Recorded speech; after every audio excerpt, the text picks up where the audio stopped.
Desa Kembang sekitar tahun 1947. Lahirlah seorang anak laki-laki dari pasangan Adnan dan Surya. Sukandar. Demikianlah kedua orang tuanya memberinya nama. RT 15 Dusun Sekolahan ia dilahirkan dan dibesarkan. Masa-masa pergolakan perang kemerdekaan yang terjadi waktu itu membuatnya harus akrab dengan kondisi kesusahan. Walaupun ia sendiri lahir dari keluarga yang cukup berada.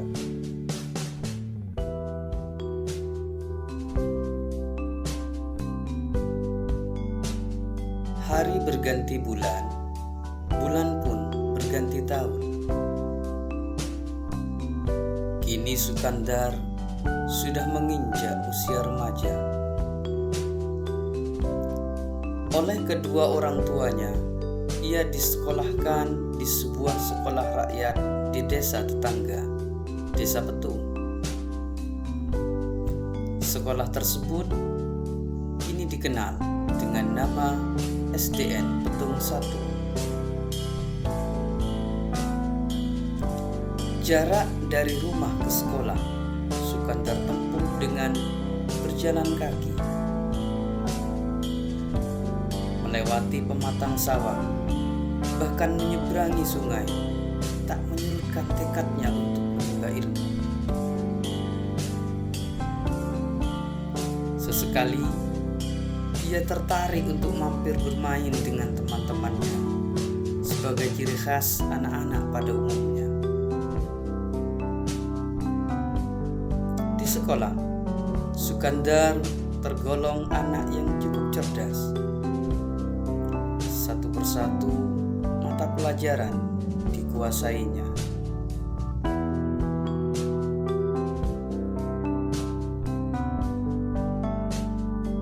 Tak terasa, sang waktu berlalu begitu cepat. Sukandar kini telah menamatkan pendidikan dasar.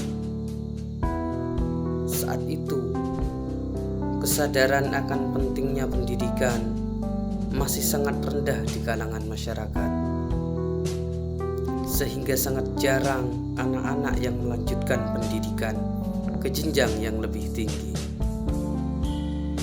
Tak terkecuali Sukandar. Ia pun hanya menempuh pendidikan sampai tingkat dasar.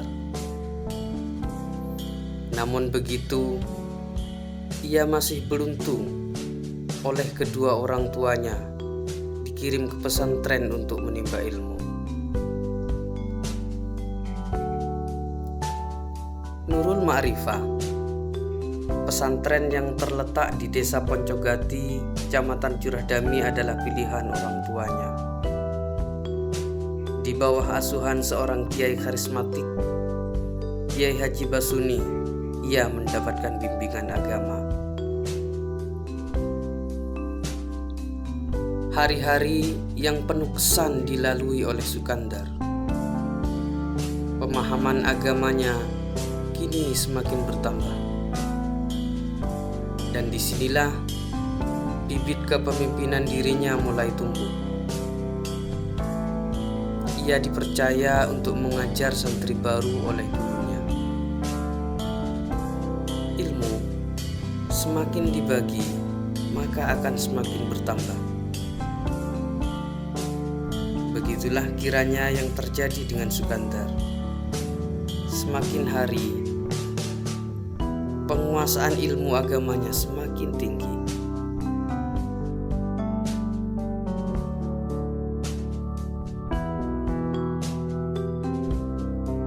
Beberapa tahun menjalani pendidikan di pesantren Nurul Ma'rifah, Sukandar oleh gurunya dipertemukan dengan seorang mursyid tarekat Naqsyabandi.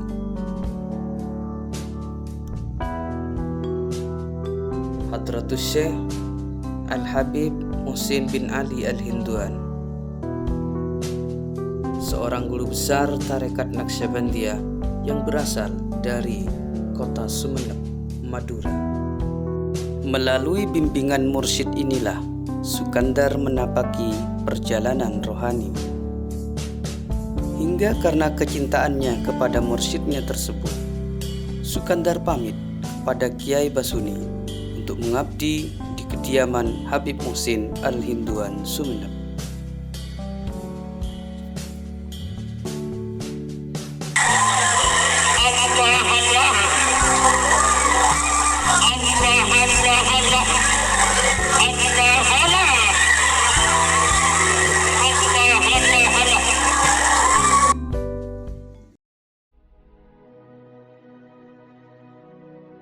Sekitar penghujung tahun 60-an, Sukandar pulang ke kampung halaman.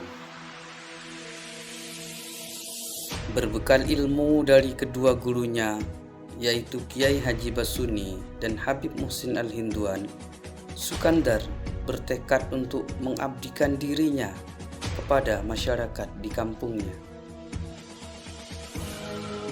Saat itu, kesadaran masyarakat akan kewajiban agamanya masih sangat rendah. Disitulah Sukandar berperan membimbing mereka dengan penuh kesabaran. Ditambah lagi amanah dari tetangga sekitar yang menitipkan anak-anaknya untuk diajari baca tulis Al-Quran.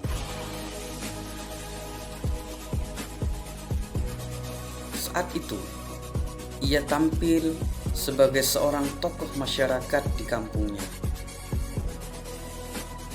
Ustadz Sukandar, begitulah sebutan yang pantas bagi dirinya. Namun, karena kerendahan hatinya, ia tak pernah mau dipanggil Ustadz.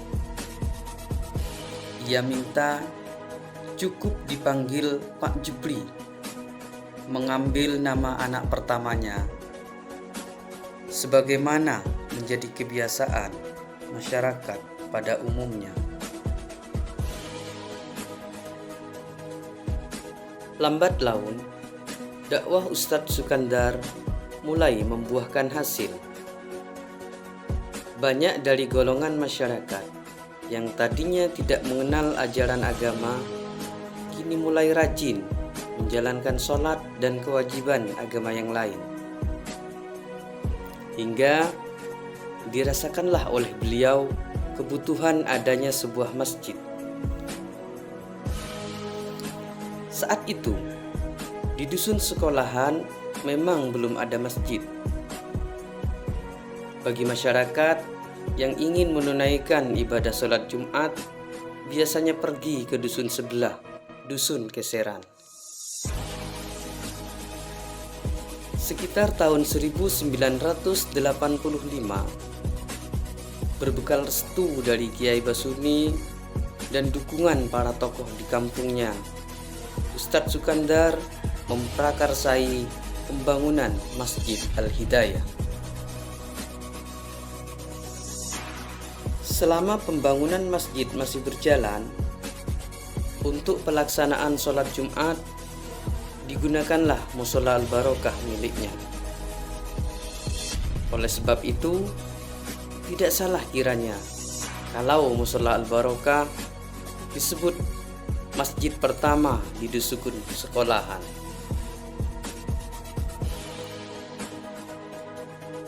Semakin lama, prestasi Ustadz Sukandar semakin nampak. Beliau berhasil mencetak santri-santrinya menjadi kader santri yang bisa diandalkan.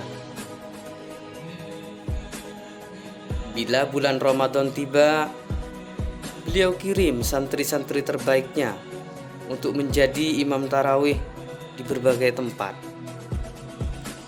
Semaraklah bulan Ramadan di dusun sekolahan.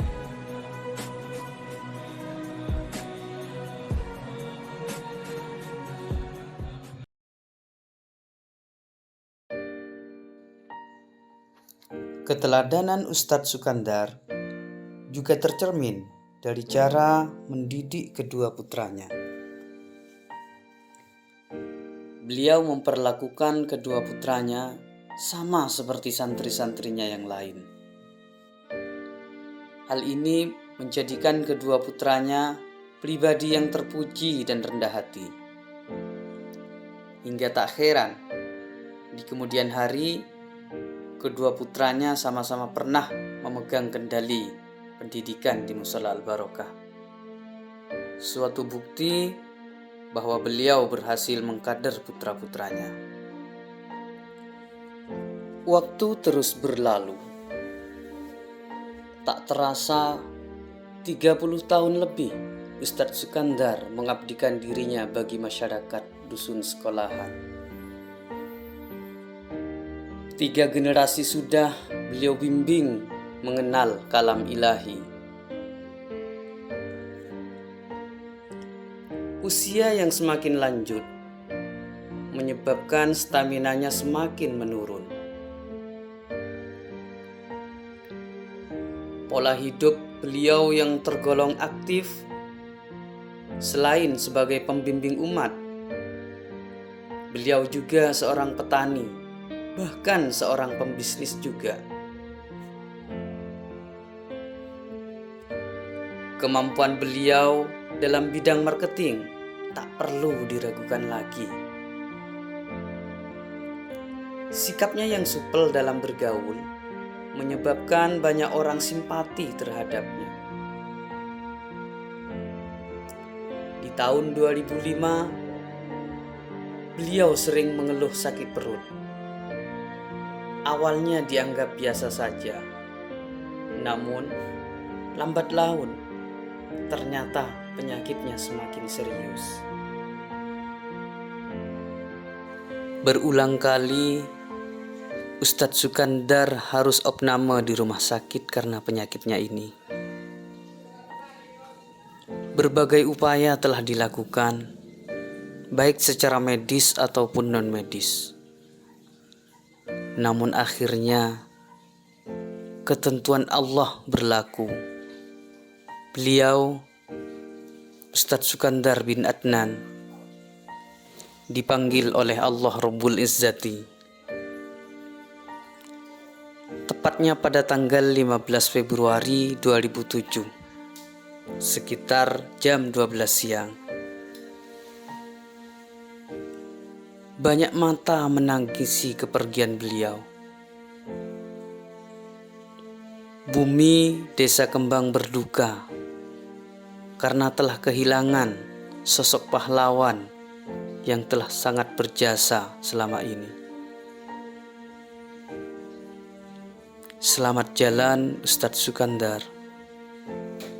Jasa-jasamu akan tetap dikenang sepanjang masa.